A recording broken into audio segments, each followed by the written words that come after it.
Hi, Thriller Movies Recap here. Today I'm going to show you a Korean horror movie, so relax and enjoy. Spoilers ahead, watch out. Jung Ji-woo is seen outside the Gwang Lim mansion taking pictures. He enters the mansion and hears noises.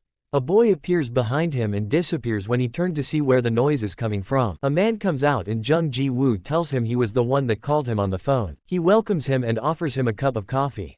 Jung Ji-woo asks him if he could record their conversation about the Gwang Lim mansion just for his records and he agrees. He asks him to introduce himself before he begins. He tells him he is just a caretaker. The caretaker asks him his reason for coming since he is a cartoonist. Jung Ji-woo tells him he heard that some strange things happens in the Gwang Lim mansion, that's why he came. The caretaker tells him that a long time ago the mansion used to be an orphanage. One day there was a fire.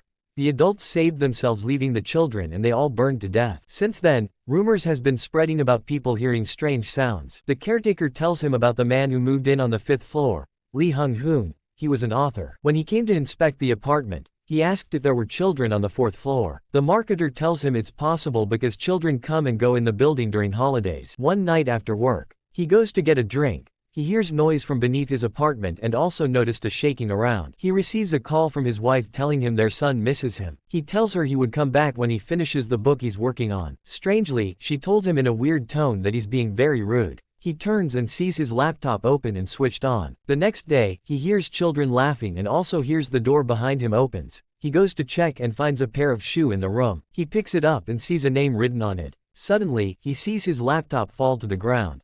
A child runs to the other room and he immediately follows but didn't see anyone. He goes to check the surveillance camera and find a child leaving the building. He tells the marketer the child came to his apartment and broke his laptop. The marketer tells him it was not captured on the surveillance camera. He also tells him there was no one living in the apartment beneath him. Lee Hung-hoo tells the marketer he hears noises of children from the apartment all the time. They are always hitting on the ceiling and he hears it loudly. He tells the marketer that he is going down to the 4th floor. Lee Hung-hoon heads down and knocks on the door but there was no response. He looks through the window and sees pairs of shoes in one of the rooms. He checks the storage outside and finds one of the pair of the shoe he saw in his apartment. He takes all the shoes from the storage and puts them in a trash. Later that night, while sleeping, he hears sound coming from the door as if someone was trying to gain access into his apartment. He gets up and goes out to check. He sees the shoes he put in the trash in his apartment and he immediately sees a child run to one of the rooms. He hears someone knocking furiously on the door of the room, trying to open it. Lee Hung-hoon looks through the door hole and sees 3 kids with bloodstains on their faces. He runs as he falls to the ground. He finds himself on the pair of shoes scattered all over the room. He looks up and sees scary faces of children laughing at him. Back at the mansion, Jung Ji-woo asked the caretaker about Lee Hung-hoon because he disappeared 2 years ago without a trace. He was unable to provide an answer as to what happened to him after that night. Next, he tells Jung Ji-woo about a woman who lived on the 9th floor. One morning after having her shower, Choi Sun-wha hears from the radio about a man who killed his wife and their 9-year-old daughter and fled the scene. While at work, she gets a call from her lover Ho-jun, sounding strange on the phone. He tells her that he will come by later at night. Ho-jun shows up later that night. After a brief silence, he tells Choi Sun-wha that his wife found out about their affair. She tells him to divorce her since their affair won't be hidden forever. Ho-jun tells her he will be staying in her apartment for a while. He also tells her that she shouldn't let anyone know they stay together. While sleeping later that night, Choi Sun-wha hears the shower running. She goes towards the bathroom and sees a strange figure. She approaches and opens the door only to find the radio in the bathroom with the light on. The following day at work, 2 policemen visits her and asks about Ho-jun. They tell her he is suspected of killing his wife and child. Choi Sun-wha gets home and finds him having his shower in the bathroom. She looks around and sees his clothes with blood stains on the floor. She packs them into a plastic bag telling him 2 policemen came to her shop and she knows about what happened. Choi Sun-wha tells him they should run away. She hears his voice telling her not to tell anyone he is having his shower at her place. She hears it repeatedly and goes to the bathroom and sees a strange figure dancing. Choi Sun-wha hears a knock on the door and goes to check. She sees Ho-jun and tells him about the strange person in the bathroom. He picks up a hammer and heads to the bathroom door. Ho-jun abruptly turns at her, killing her. Jung Ji-woo leaves the mansion and goes to find the marketer who also stayed in the Gwang Lim mansion. He found him hiding. He tells Jung Ji-woo what happened to him while staying on the 7th floor. In the Gwang Lim mansion, he is seen discussing and having a lunch date with a doll in his apartment and gifts it a bracelet. Later that night, while sleeping, he hears a sound coming from the kitchen. He goes to check and sees water in the kitchen sink. He dips his hand in the water and gets a cut. The next day he calls a plumber to fix it. He pulls out human hair from the kitchen sink and tells the marketer it is the reason why the water wasn't flowing down. At the office, he searches for the file of the last occupant of the apartment to pay for the repairs of the kitchen sink. He calls the number on the file and hears a drowning voice with noise coming from the kitchen sink. When he gets home, he checks the kitchen sink and found it working properly. He receives a call after which he hears a sound coming from the kitchen sink. He goes to check and found water gushing out. The next day at the office, his colleague tells him strange things happened in the Guang Lim mansion and people also died there while some disappeared, and he tells him such things happens in a normal house. At home he discusses with his doll about his decision on staying in the apartment. He hears a sound coming from the kitchen sink. He looks to find out what it was but didn't see anything. He turns and sees the doll looking in the same direction. He sees something in the kitchen sink. Frightened, he walks towards the direction with his phone's torchlight on. As he goes closer, his doll falls to the ground distracting him. He turns and sees a strange figure in front of him and runs to the room. The light abruptly goes off and he puts on an igniter.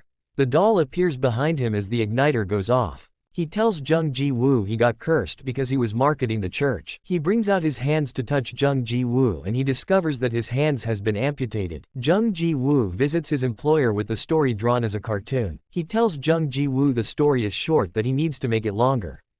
At home, his sister tells him to take the day off instead of returning to the mansion since it is his birthday. He refuses and walks out.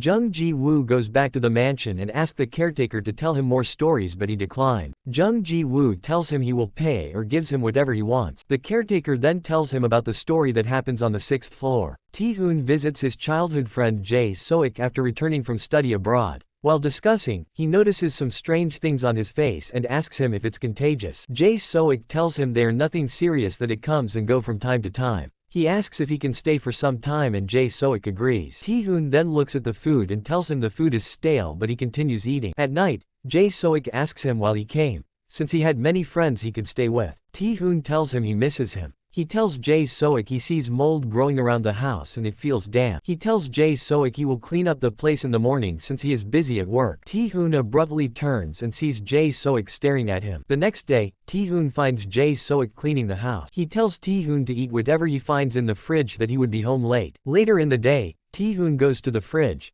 He pours the milk and discovers it's spoiled. He opens the fridge to find that all the food in the fridge has gone bad and rotten. He looks around and finds the whole place unclean. Tae-hoon buys mildew remover and cleaned up the whole place. He sees a door locked and opens it. He immediately perceives an odd smell from the room. Tae-hoon sees a painting of Jae Soik family on the wall covered with mold and he cleans up the whole place. When Jae Soik gets home, he furiously shouts at him for cleaning the room. Later that night, Tae-hoon gets a call. He packs his bags to leave. As he steps out he sees molds on the floor. He touches it and notices a movement around the house. He looks down and couldn't find the mold. The door behind him abruptly opens. He enters and notices the mold back in the room he cleaned earlier. He walked towards the painting and Jae Soik shows up facing backward. Jae Soik tells him he is sorry for getting angry earlier. He turns and Tae-hoon notices his face has changed. He moves backwards and hands from the painting pulls him closer, killing him. After the story, Jung Ji-woo asks the caretaker why strange things keeps happening in the mansion. The caretaker tells him there's an apartment in the mansion that has been abandoned. He can go there to find out why strange things keep happening and he hands the key of the apartment to Jung Ji-woo. Jung Ji-woo heads to the apartment. He enters the elevator and finds a motionless man inside with his face against the wall. As the elevator door closes, the man greeted him.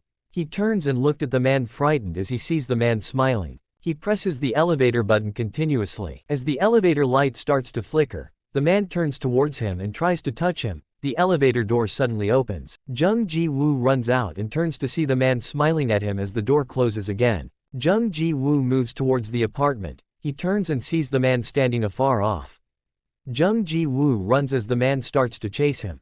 He hides in a cabinet to prevent the man from seeing him. Jung Ji-woo finally gets to the apartment and opens the door. As he enters he sees writings hanged around the room and finds a cassette on the ground. He picks it up and plays it with his record player. The voice from the record player tells him if he is listening it means he really wanted to know the truth and he deserves to hear it. He tells him that he is not the caretaker, that he was also a newcomer like him. He tells Jung Ji-woo he came to the mansion with his brother Hee-dong to steal. When they got to the apartment, Hee-dong hears a sound and becomes frightened, asking to leave. He tells Hee-dong that his mother's sickness requires surgery and he needs the money to save his mother. As they open the apartment and look around, Hee Dong looks at the cabinet and abruptly gets frightened when he sees a movement. They uncovered the corpse of the cult leader lying in the room. He opens the corpse's mouth and brings out a key. He goes to open the cabinet and finds lots of money. As he puts the money in a bag, Hee Dong gets distracted after noticing a movement in the room where the cult leader corpse is located. When he turns, he was gone. Hee Dong goes to take the money. As he packs it in the bag, he notices another movement. He turns the torch light and sees the cult leader corpse in front of him. He runs to the car and couldn't find the key. He hears a sound but sees his brother approaching the car. He enters the car without saying a word. After a moment of silence, he tells Hee Dong he saw it in the closet and keeps repeating the word. He asks Hee Dong if he wants to see it too. Hee Dong turns and sees the cult leader corpses in the car. It attacks Hee Dong, killing him. On the record player, he asks Jung Ji-woo if he wants to know what he saw in the closet. The tape abruptly stops and the door of the closet opens. Jung Ji-woo turns and sees the corpse of the cult leader. A force pushes Jung Ji-woo into the closet. Jung Ji-woo tries to get out but the door refuses to open. The caretaker shows up and tells him he will miss him. Subscribe for more videos like this, turn on notifications and leave a like to help the channel out. Thank you for watching.